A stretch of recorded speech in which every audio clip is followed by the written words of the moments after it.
What's up, RotoBallers? Welcome back to the channel.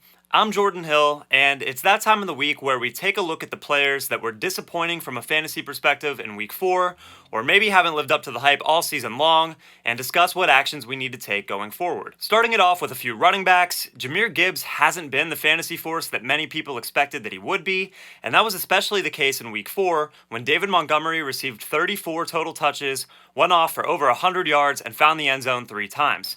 Now, the positive takeaway from this contest was that the Lions were up for the majority of the game, and Gibbs was still the preferred pass-catching option out of the backfield. The truth is that Montgomery isn't going anywhere, and Gibbs is unlikely to surpass him on the depth chart at any point this season.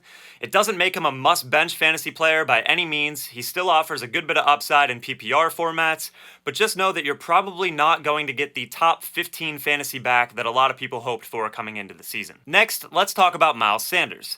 Sanders' season-long output to this point has definitely been concerning, but I wouldn't read too much into his Week 4 performance, in which he turned 16 total touches into 32 yards.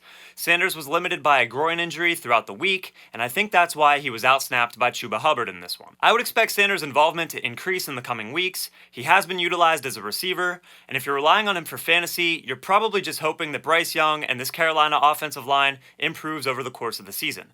To me, he's a volume-based, low-end RB2 the rest of the way. After a breakout campaign in 2022, Ramondre Stevenson has been really inefficient through the first 4 weeks of the season.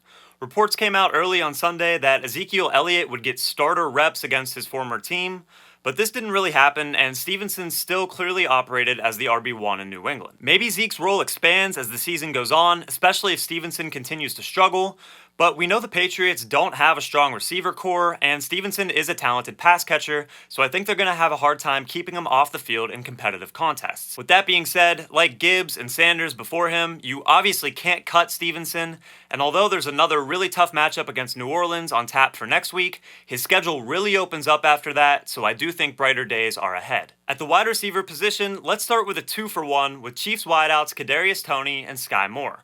Moore has played on a fair amount of snaps, but the production hasn't been there. He had 0 receptions in week 4, and Toney is barely seeing the field. Out of all Chiefs receivers, I think I would most prefer to stash rookie Rashee Rice. There could be some upside there, but I wouldn't be surprised at all if Kansas City tries to add to this room at some point this year. It's clear that they need another dependable option for Patrick Mahomes.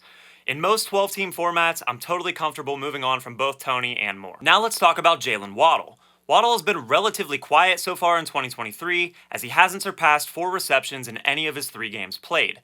Still, the efficiency metrics have been there. He's averaging over 17 yards per catch, which is actually more than his teammate Tyreek Hill. Waddle is probably going to be a bit boom or bust throughout the season. We saw it last year as well, but he's simply too important to this elite offense for you to ever consider benching him.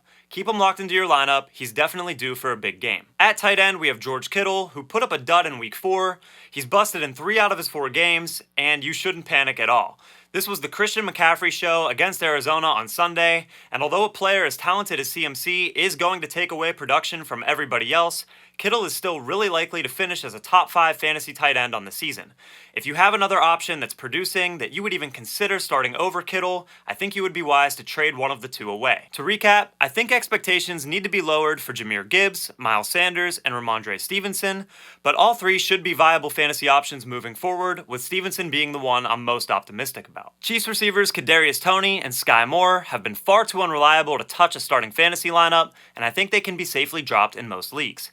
Jalen Waddle, on the other hand, will have his ups and downs throughout the season, but he remains a must-start wide receiver with the ability to win your matchup for you on any given week. And finally, George Kittle has been inconsistent for a top fantasy tight end, but he has a much higher ceiling than anyone you're going to find on your waiver wire, and for that reason alone, in the current tight end landscape, you got to keep rolling with them. Hope you guys enjoyed. Please remember to leave a like on the video, and subscribe to RotoBaller for more great fantasy advice that'll help you win big in 2023. Also, go ahead and comment down below what players are concerning you on your fantasy teams right now. Thanks again for tuning in, and best of luck in Week 5.